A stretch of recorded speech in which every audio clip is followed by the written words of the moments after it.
Hello and welcome to episode 2 of Unsanctioned Wrestling. If you didn't watch the last episode, this is the first time I've ever done anything on YouTube or anything like that. Just doing a Q&A wrestling talk series. I'm just going to try and make this one a bit shorter than last time and be as quick as I can. I've got a few questions here and I'd just like to get started. I hope you like the co-star. I hope that's all good.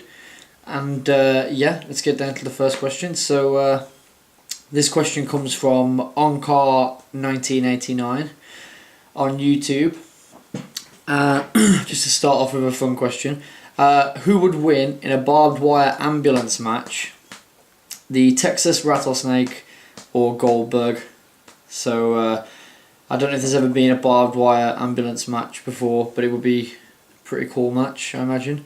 And the Texas Rattlesnake being Stone Cold Steve Austin against Goldberg, that would be a really cool match.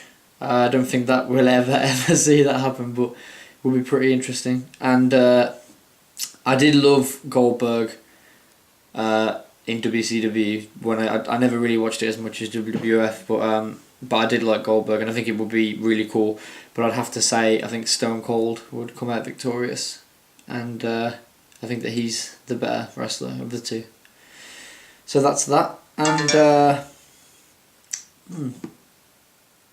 the second question comes from Stephen Forrester, who is the man responsible for the Ring of Honor coverage on my wrestling website, therealmidcard.wordpress.com.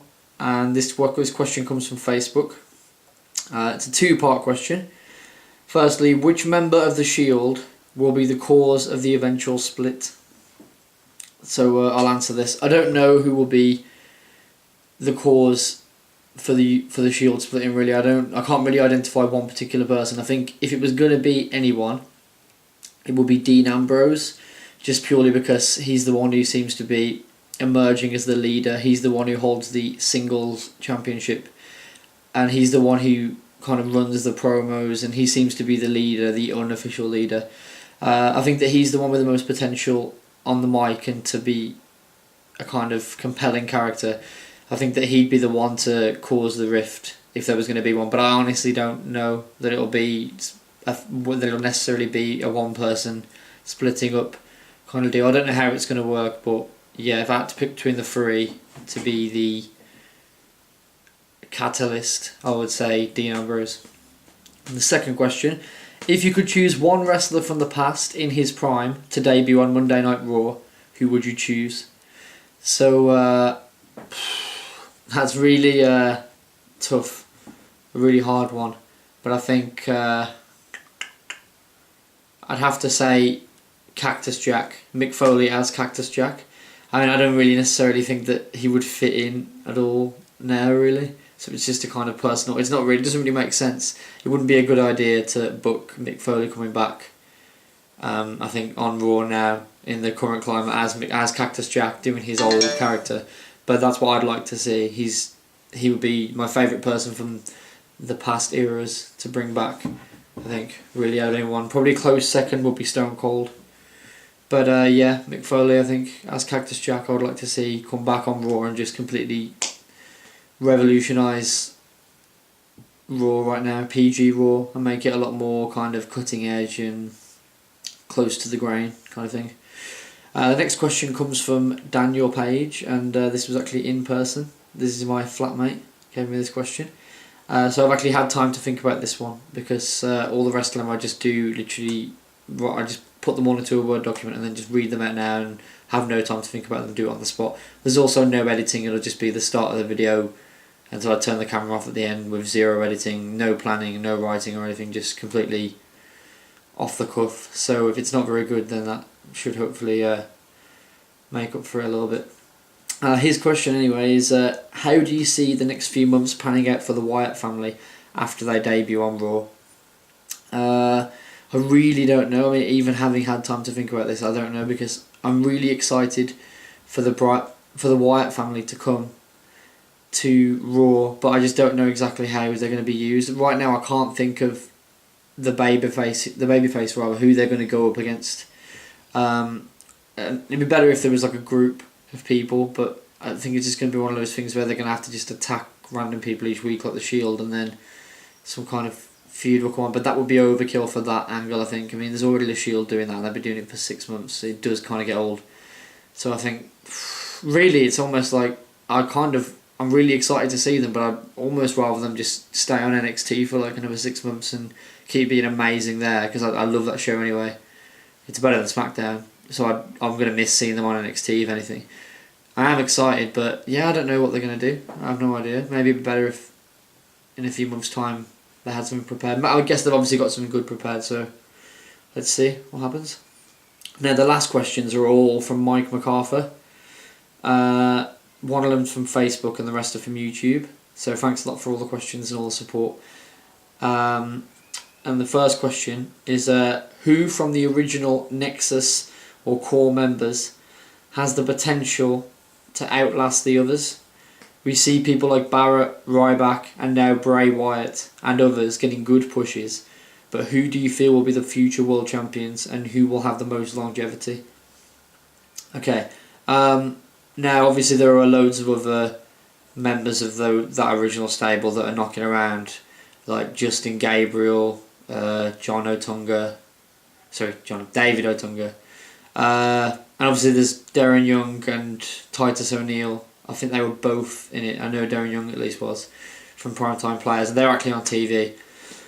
The rest of those guys I never really see on TV anymore. And obviously Heath Slater you see in 3MB, but they're all just got either stagnant or kind of pathetic roles that just aren't important. So the three you've singled out here are the only three I think at the moment that have any potential to do anything. That's at the moment. The rest of them are all, could potentially do something in the future. I mean, I never thought I'd see Husky Harris coming to Raw with such kind of a crazy reaction going on. People are actually excited to see Husky Harris come. That's how good his transformation's been. And obviously from Skip Sheffield to go to Ryback, it's just been insane. The different levels of success for the characters is just crazy. And Wade Barrett hasn't really had to change because he was just always great from the start and still is, and just completely underused. I think that all three of those definitely have potential to go on to be world champions. I think if anyone's going to do it sooner than later, it's quite obviously Ryback. Because he's already been in the title picture for about 6 months, and I think that sooner or later they can't keep having him lose pay-per-view matches and go on pretending that people should be fearful of him, kind of thing. That Daniel Bryan should be worried about having a match with Ryback because he's this monster who's undefeated. But the undefeated era for Ryback is definitely over, and now it's just he's losing every big match he's in, so he needs to win soon. I don't think it's going to be against Cena at Payback, but it needs to be really soon. So I think that he will win the title in the next few months, actually. And as for Barrett, it's a travesty if he isn't at least in the title picture in the next year, because it's just crazy. I mean, at least the IC title is starting to look like it's going to be appreciated a bit more now, so that's good. But and Bray Wyatt, it's going to take time because he's going to be coming in a faction as well, and there's going to be a bit of time to kind of, I don't have a clue what they're going to do with him yet, so it's too early to kind of talk championships, but I do think that they all have every chance of going to the top. And the final question now, the second YouTube question, is with rumours of Batista coming back at some point, how do you think WWE will use him? Who do you think he would work best within the ring these days? Could he get a rising star over with the fans?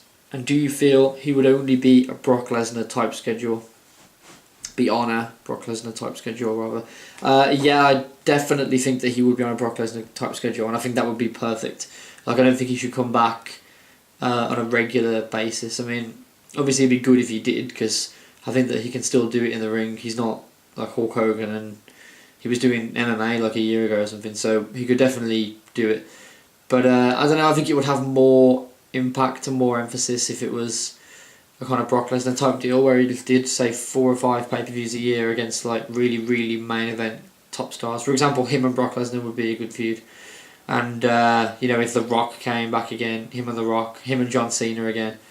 And I think that they definitely could they should at least use one of those matches at least to put over someone who's coming up. But it needs to be someone who's on the cusp of great success. He can't just be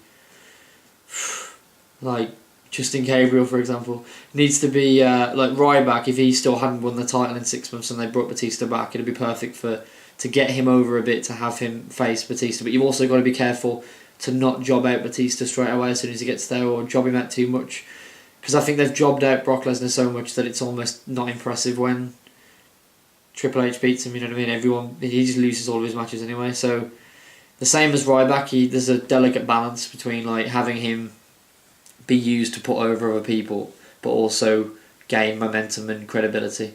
So Batista could be used to put over Ryback or Dolph Ziggler, or Big E Langston would be perfect. I mean, I watch this guy in NXT and I can't wait until he breaks away from Ziggler and just becomes a guy on his own, because he's so good on the mic as well. He's so not generic for like the Bobby Lashley type kind of character that I thought he was going to be. He's just not like that at all, really. Like, I think he just has loads more to offer on the mic and just far more interesting.